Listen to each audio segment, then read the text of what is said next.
Okay, so I'm back. Part two. So anyways, I got sentenced and I went to RDU, and I'll skip through a lot of the process stuff, but excuse me. Anyways, I wound up going to a minimum facility, and I was in Winfield Correctional Facility, and I did all my time there. Had two amazing chaplains. The first one was just for my first 10 months there, and then he moved on to be a chaplain at the hospital. And even though it had only been 10 months, I'd grown pretty close to him. And he had gotten approved for me to have a prayer room and prayer time every day. So I was able to do that by myself. And so he retired, and then I started hearing about the new chaplain that was coming and how he was mean. He was a retired cop, former military, and he was not a tongue talking holy roller. So even though I do not believe the oneness apostolic doctrine anymore, I do still believe in the gift of tongues and stuff like that. So, um, so I was ready for the worst, and sure enough, when he first came in, it seemed pretty bad. I mean, he was nice, and he started in February of 2014, and I got out July of 2020. And when I got out, we hugged, cried. We spent a lot of time together. He grew to be not just a chaplain, not just a friend, but like a dad. In fact, he, in a lot of ways, looked like my dad. And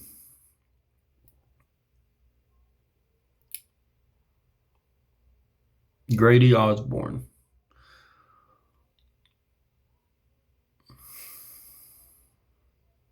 I was so thankful that God put him in my life. And it's funny because at first we didn't really like each other. I'm a holy roller. I believe in, drums and guitars and stuff in church and all of this. And he was a Reformed Baptist. I mean, we were complete opposites. I was a two-time JUCO dropout. He had a master's or some big thing like that. I forget. PhD or something. I don't know. He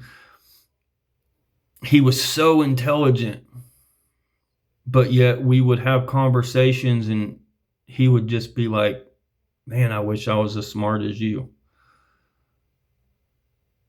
And I was like, what do you mean? Like, you got multiple college degrees, you have a career, a wife. I'm in prison. I have nothing. He's like, I wish I was as smart as you. I'm jealous. You have all this time to study the word. And he's like, even though we don't agree, you explain it so well and just, and when I got out, we would see each other. He came and heard me preach. We'd message each other, and when I found out that he had cancer several years after I'd gotten out, I didn't want to believe it because this man was martial arts trained. Found out a lot of stuff about him after he passed away. He used to train SWAT. He was kind of a big deal, and he could bench press over 400 pounds. And that's how I saw him. And then he got cancer, and well, we all know what cancer does to people. So he passed away end of September of 2024, 2025, sorry. And I was devastated. But he was an amazing man of God. And after I got out, I preached for a while, and then I quit. I gave up because I gave into temptation, met somebody, then got my heart broke, and I just couldn't deal it. I was tired of feeling rejected. You know, people would say, hey, we love your preaching, blah, blah, blah. But then they find out about my past, and it's like, you know, and I get it. There's a stigma on anybody that's been to prison, on anybody that it doesn't matter what it is. There's a stigma. And it's worse for certain people, especially if they don't know what really happened or just know the truth. You know, yeah, there's monsters out there. Yeah, there sure are. Nobody denies that.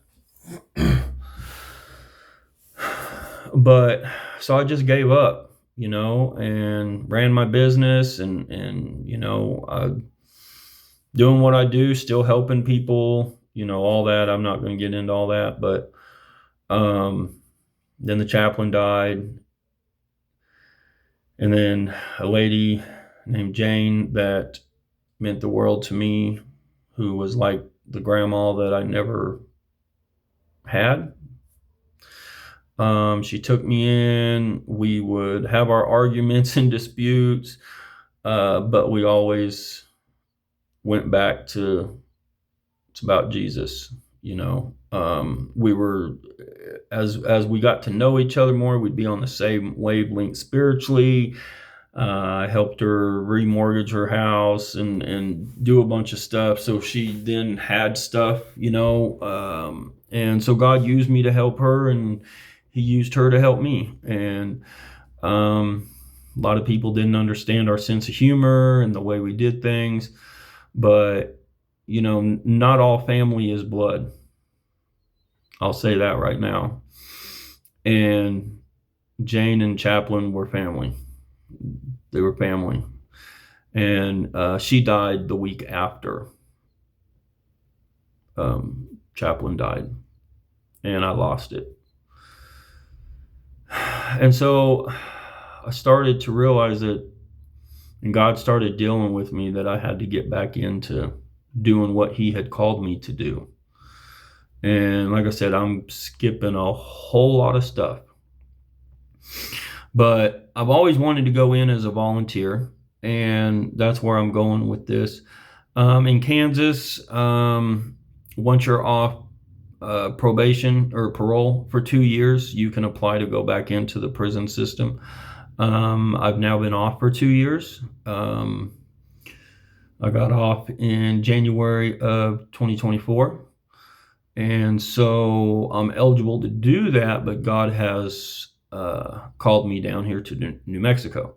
So I'm going to try to do that here, but I think there's going to be a pit stop along the way.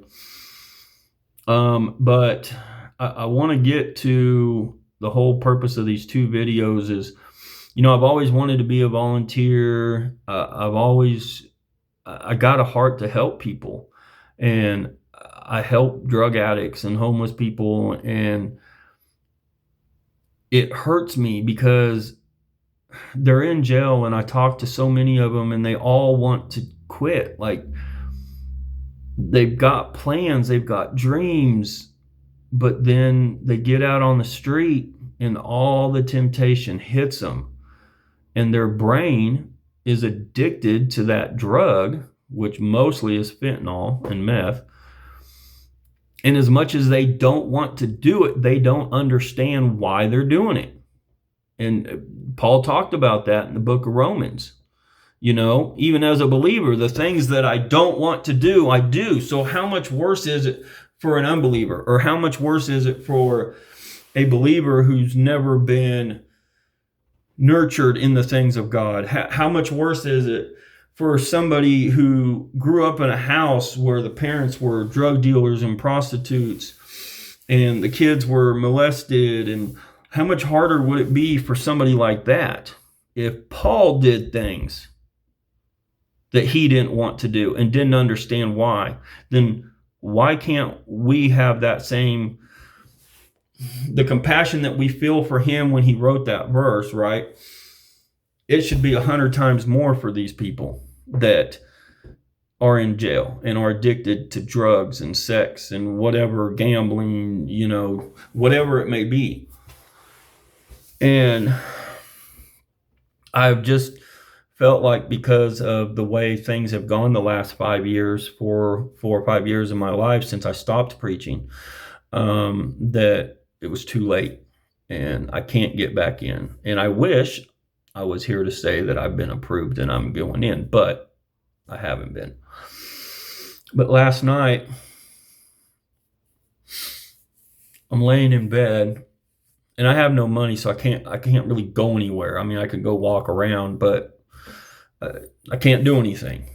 I'm here at the hotel, no job, still going through legal stuff, trying to get things set the way they're supposed to be.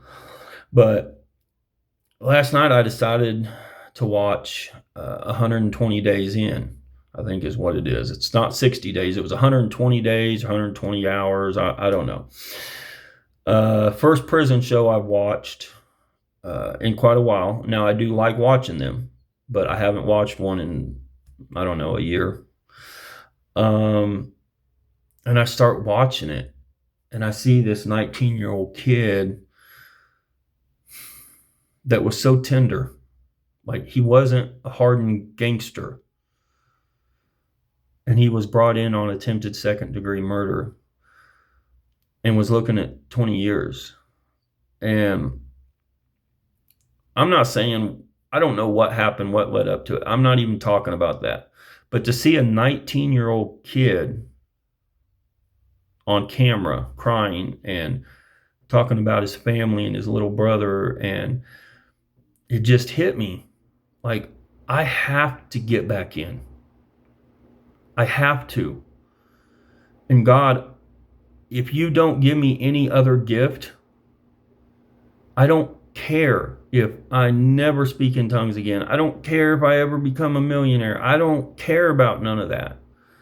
If I can have one gift, I want the gift to be able to lay hands and break the bondage of addiction on every one of his children. Because when that happens, as the vision that somebody had, release the gold, release the silver. God is going to release a mighty army. God has been dealing with me for 12, 13 years that this army is coming out of the prisons and the jails. This army is coming from homeless people. This army is coming from people who have been through it and persevered. Because we're the fighters, not the ones sitting on a church pew that have never known the streets, that have never known the struggle, but have been raised in luxury or not even rich, but just in a stable home with a good dad, and they go to church 2-3 times a week, and they take family vacations, and they do all these things, and the dad teaches his kids how to work on cars, the white picket fence, all that stuff. Those that have had that their whole life, they don't have the fight in them like we do. Those of us that have been through it, and I've done a 40-day fast. I've done a 26-day fast. I've done a couple 21-day. And you know what? Now that I'm looking back, with everything that I lost, everything that I went through, I can almost say that I wouldn't change anything. But I'm not there yet, because I'm still human and I still hurt from the loss of my children and my family and stuff. So I'm not there yet, and I'm just being honest. A lot of these preachers, they're not honest. They tell you what they think you need to hear, but it's not. The truth is what we need to hear. The truth is what, preacher is not above sin, you know. Um, Preachers aren't above temptation. They're human beings. And so be honest with your people, you know. Hey, I got mad and a cuss word came out, you know. That you're not going to hell because of it. If anything, you're going to help people. You're going to help those that look up to you. And because a lot of times, the only time that these people see their pastor is at church. And so they look up to them and they see perfection as close as you can get. But you preachers know what goes on through your mind. You preachers know what goes on behind those closed doors at home. So just stop with the lying. Just stop with it. People need healing. People need to know that other people hurt and that other people are out there and want to help you and have been through it. The one thing I can't stand is a drug counselor who's never been addicted to drugs, or a marriage counselor that's never been married. I'd rather have a marriage counselor that's been through 3 divorces than one that's never been married, because he has real life experience to go off of. I'd rather have a teacher for drug addiction and drug classes. I would rather have somebody who has been a drug addict and maybe even still falls every now and then, relapses, because they can be honest, they can be true, they can be raw with the others. Or the preacher that still watches porn. Sometimes he tries his best not to, but he's single and he's serving God and he loves God. He fasts, he prays, he does everything, but he's still a man. He still craves love and attention and affection. He's not going to hell. He's struggling against it, not with it, against it. It's not what he wants to do, as Paul said. So don't judge somebody who does something, smokes cigarettes or watches porn or smokes a little weed sometimes. Don't judge them because, oh, well, you're not holy enough. You're not saved. You're not. No, I'm still human. I'm still human. But my heart and the heart of a lot of these men are for God. And we want to see people delivered. So last night, the only thing that I asked for is that he would let me do that and that I could lay hands on them and they would be healed of all their addictions. And not just healed of their addictions, but healed of the root cause of that addiction. Some people do drugs because they were molested. Some people do drugs because that's what their parents did. Some people prostitute themselves because they had a boyfriend that made them do it. We don't know their story. So this self-righteous generation of church religious people, you need to be knocked down a peg or two. And I'm saying that out of love, because this army rising up is coming from the places that you never want to go. They're going to have stories that you never want to hear. But they've overcome by the blood of the Lamb and the word of his testimony.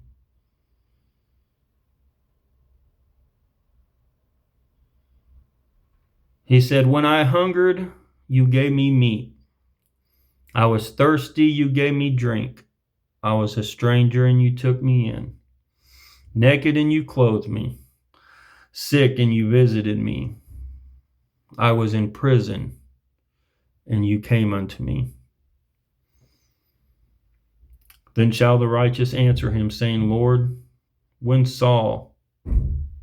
did we see you hungry and naked and sick and in prison And he said, even when you've done it to the least of these, you've done it unto me.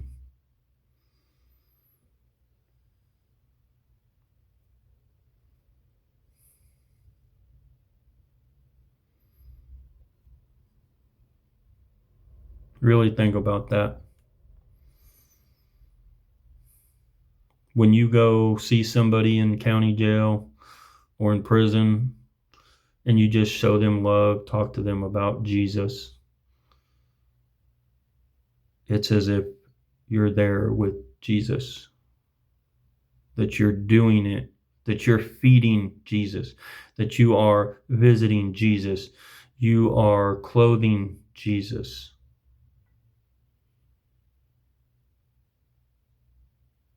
Understand that.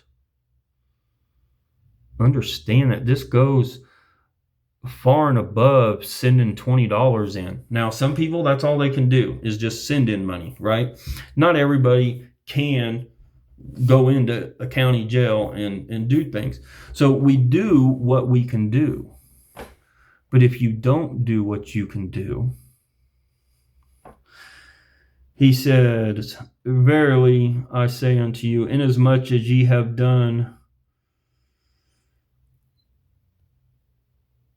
well, he said, I'm sorry. He looks to those on the left and he says, depart from me, ye cursed. Depart from me. Why? Why? Matthew 7. We spoke in tongues. We prophesied. We did all these things. Why? Why do we have to depart from you? I never knew you. I never had an intimate relationship with you. You never knew my heart for people. You knew rules, the 10 Commandments. You knew religious ceremonies. You knew going to church on Sunday. But you didn't know me. He said, depart from me. I never knew you. And in this story, he said, I was hungry and you gave me no meat.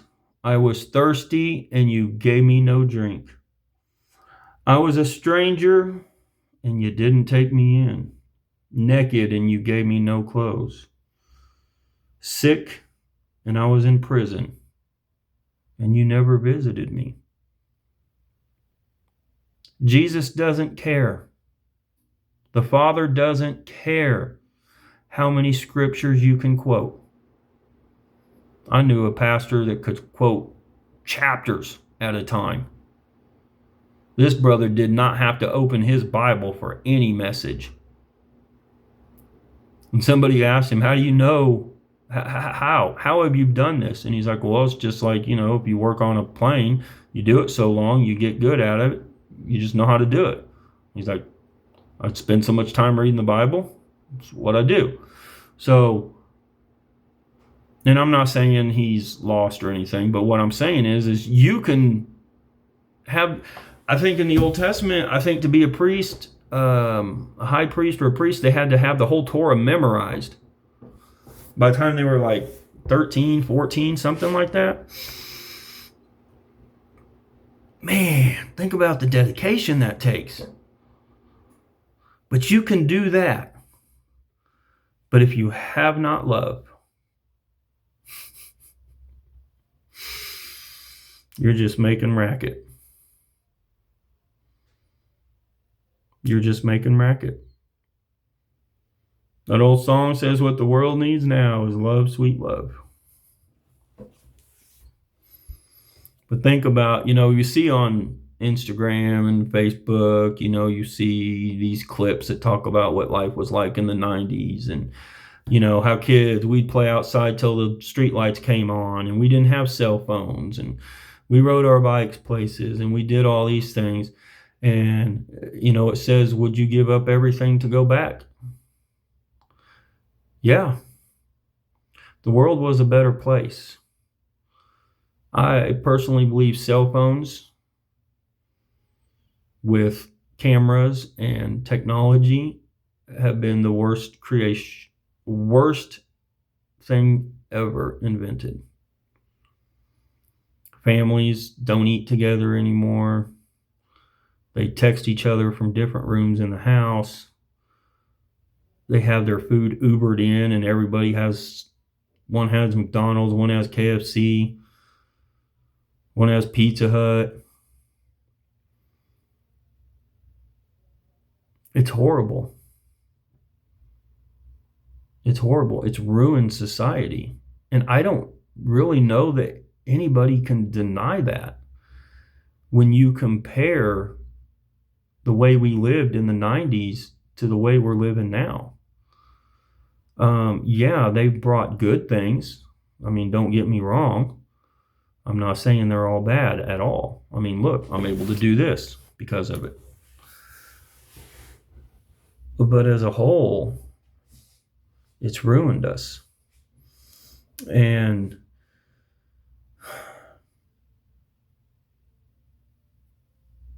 it's heartbreaking to see the change in society in the last 30 years. But if we don't do those things, if we don't have love for our neighbor, everything else we do for God is pointless. So, have I been perfect during the time I wasn't preaching? Nope. Sure haven't been. But you know what? I wasn't perfect when I was preaching. And every preacher out there that will be honest with you will tell you the same thing. Because none of us are perfect. But I've now turned my heart back towards being kingdom-minded and not earthly-minded. And that's why I'm making all these videos now. And I'm going to do anything that the Lord asked me to do. And